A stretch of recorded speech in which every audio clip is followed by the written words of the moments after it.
9월 28일 월요일 우리에게 주신 하나님의 말씀은 고린도 후서 1장 23절부터 2장 17절까지의 말씀입니다.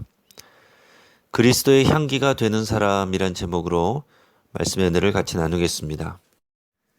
그리스도인이 된다는 것은 뭐겠습니까? 내가 십자가에서 예수님과 함께 죽었음을 믿고 새로운 피조물로 살아가는 존재가 되는 것을 말합니다. 그리스도인이 된다는 것은 보험을 드는 것이 아닙니다. 여러 가지 경우의 수를 걸쳐 놓는 것도 아닙니다. 군대에서 불교의 수계, 천주교의 영세, 개신교의 세례를 다 받고 각각의 기념품을 자랑하던 동기를 본 적이 있습니다. 또 인도에서는 전도가 예상외로 잘 된다고 합니다. 하지만 알고 보면 예수님을 믿겠다고 한 사람은 자신이 믿는 여러 신들 중에 하나로 예수님을 받아들이는 경우가 많다고 합니다. 그리스도인이 된다는 것은 오직 예수님만을 믿기로 결단하는 것입니다. 그리고 내가 가던 나의 인생의 길을 가는 것이 아니라 예수 그리스도께서 명하시고 보여주신 생명의 길을 가는 것이 그리스도인의 삶입니다. 그리스도인은 예수님처럼 생각하고 예수님처럼 반응하기로 결단해야 됩니다. 예수님의 말씀과 명령 중에서 내 취향과 기호에 맞는 것을 골라서 순종하는 것이 아닙니다. 내 감정대로 행하는 것이 아니라 예수님의 마음을 헤아리고 따라야 됩니다. 한마디로 말하면 그리스도인이 된다는 것은 내가 죽고 예수로 사는 사람이 되는 것입니다. 교회에 등록하면 쉽게 교인이 될 수 있습니다. 교회에 등록했으면 누구나 다 스스로를 그리스도인이라고 생각하겠지만 우리는 진짜 그리스도인이 되어야 됩니다. 사도 바울은 진짜 그리스도인이었습니다. 예수님을 만나고 생각이 바뀌었고 가치관이 바뀌고 또 인생의 목적이 바뀌었습니다. 말썽 많고 탈도 많았던 고린도 교회에 보내는 편지를 통해서 그리스도인이 어떤 의미인지 깊이 생각해 볼 수 있기를 바랍니다. 자, 먼저는 주관하는 자가 아니라 돕는 자가 되는 것이 그리스도인입니다. 세상의 가치관은요, 다른 사람을 주관하고 다스리는 지위와 권력을 갖는 것이 성공이라고 이렇게 가르칩니다. 그리스도인이 되고 신앙생활을 하고 목회자가 돼도 그런 세상적인 가치관을 가지고 살아가는 사람들도 많이 있습니다. 우리는 누구나 그런 유혹을 받습니다. 교회 안에서도 영향력 있는 사람이 되기를 원합니다. 목회를 해도 영향력 있는 사람이 되기를 원합니다. 그런 영향력이란 다른 사람을 조종하거나 주관하는 것입니다. 하지만 바울은 고린도 교회 성도들을 주관하는 자가 아니라 돕는 자가 되기를 원한다라고 고백하고 있습니다. 고린도후서 1장 23절에서 24절까지 말씀입니다. 내가 내 목숨을 걸고 하나님을 불러 증언하시게 하노니 내가 다시 고린도에 가지 아니한 것은 너희를 아끼려 함이라. 우리가 너희 믿음을 주관하려는 것이 아니요 오직 너희 기쁨을 돕는 자가 되려 함이니 이는 너희가 믿음에 섰음이라. 고린도 교회는 여러 가지 문제를 가지고 있었습니다. 고린도전서를 통해서 그들의 잘못된 행동들을 사도 바울은 수정해 주기를 원했습니다. 고린도전서는 바울의 두 번째 편지였습니다. 그럼에도 불구하고 변화가 없자 바울은 원래 일정을 수정해서 고린도 교회를 방문했습니다. 하지만 오히려 서로 상처만 남았습니다. 이후에 바울은 다시 한번 고린도 교회에 방문하고자 했지만 이것을 포기합니다.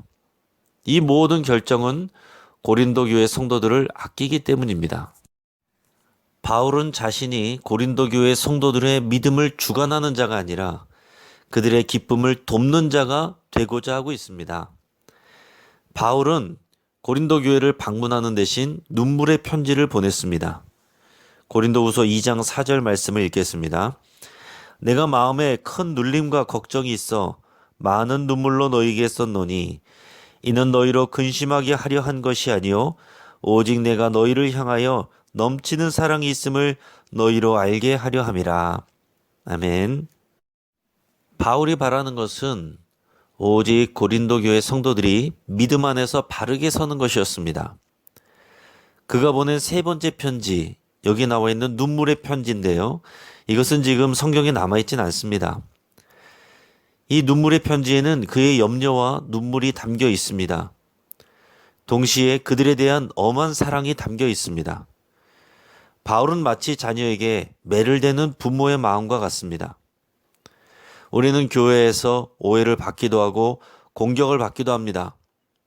그러한 일로 마음의 빗장을 걸고 관계를 끊거나 교회를 떠나는 것은 누구나 할 수 있는 쉬운 결정입니다. 하지만 나를 오해하고 공격하는 성도들이 믿음으로 바르게 설 수 있도록 눈물 흘리며 권면하는 것은 오직 주 안에서 믿음과 사랑으로만 가능합니다. 우리가 그리스도인으로 산다는 것은 또한 근심하게 한 사람을 용서하는 것입니다. 고린도 교회 성도들 중에 많은 이들은 바울의 간곡한 권면을 듣고 회개하고 돌아섰습니다. 하지만 소수의 사람들은 여전히 바울을 공격하고 바울을 음해하고 비난했습니다. 처음에는 그런 사람들의 목소리가 커졌지만 바울의 간곡한 권면과 노력을 통해서 바울을 공격하던 사람들의 입지는 매우 좁아졌습니다. 바울의 입장에서 그들이 얼마나 미웠을까요? 인간적으로 바울의 마음에도 상처가 있고 자신을 미워하고 음해하는 사람들에 대한 미움과 원망이 생길 수 있습니다.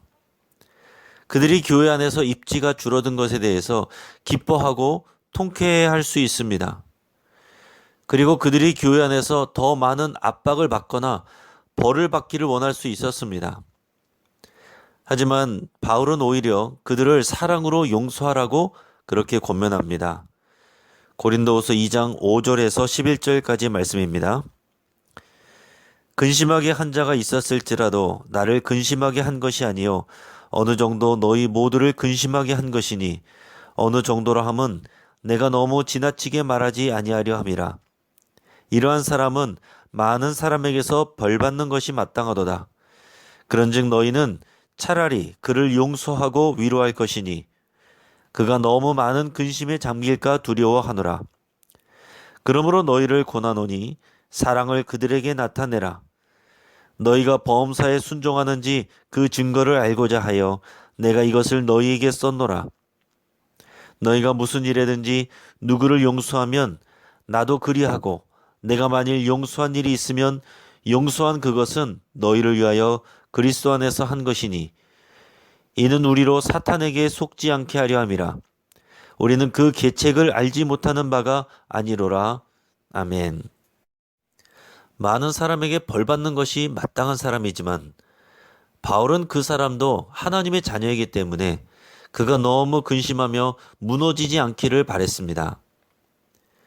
개인적인 감정보다는 교회 공동체의 하나됨과 성숙이 더 중요한 문제임을 확신하고 있기 때문입니다. 성도들이 교회 안에서 문제를 일으킨 사람을 용서하면 바울 자신도 용서할 것이라고 합니다. 이렇게까지 하는 이유가 뭘까요? 첫째는 그 사람이 잘못한 사람이지만 그러나 믿음으로 바로 서기를 원하기 때문입니다. 둘째는 교회가 서로 미워하는 마음으로 분열하고 갈라져 있으면 그것은 사탄의 계책에 속는 일이기 때문에 그렇습니다. 교회는 서로 용서하고 하나됨을 지켜야 됩니다. 우리의 자존심과 명예보다 교회의 하나됨과 건강함이 더 중요한 일입니다. 자, 마지막으로 그리스도인이 된다는 것은 그리스도의 향기가 되는 것입니다. 이제 시점과 주제가 바뀝니다. 바울은 자신의 사역을 변호합니다. 여전히 바울은 자신의 선교와 사역이 주 안에서 정당한 것임을 고린도 교회 성도들에게 변호해야 됩니다. 인간적으로 보면 얼마나 구차한 일입니까? 바울이 만약 우리 가족이면 뭐라고 하겠습니까? 아유, 이제 그만하세요. 무슨 부귀영화를 누리겠다라고 이렇게까지 구차하게 변명해야 합니까? 차라리 관계를 끊으세요. 그냥 당신의 행복을 위해서 사세요. 그러나 바울은 그럴 수가 없습니다. 자신은 그리스도인이고 사명자이기 때문에 그렇습니다. 자신이 하나님께 쓰임받고 있는 증거는 자신들이 순전하게 그리스도의 복음을 증거하고 그리스도의 향기가 되는 삶을 사는 것입니다. 고린도후서 2장 14절에서 17절까지 말씀입니다. 항상 우리를 그리스도 안에서 이기게 하시고 우리로 말미암아 각 처에서 그리스도를 아는 냄새를 나타내시는 하나님께 감사하노라. 우리는 구원받는 자들에게나 망하는 자들에게나 하나님 앞에서 그리스도의 향기니 이 사람에게는 사망으로부터 사망에 이르는 냄새요 저 사람에게는 생명으로부터 생명에 이르는 냄새라. 누가 이 일을 감당하리요? 우리는 수많은 사람들처럼 하나님의 말씀을 혼잡하게 하지 아니하고 곧 순전함으로 하나님께 받은 것 같이 하나님 앞에서와 그리스도 안에서 말하노라. 아멘. 그리스도인이 신앙으로 이기는 것은 뭐겠습니까? 그것은 다른 사람을 누르고 내가 올라가는 것이 아닙니다. 내가 보이지 않고 오직 그리스도가 내 삶에서 드러나게 하는 것이 그것이 승리하는 것입니다.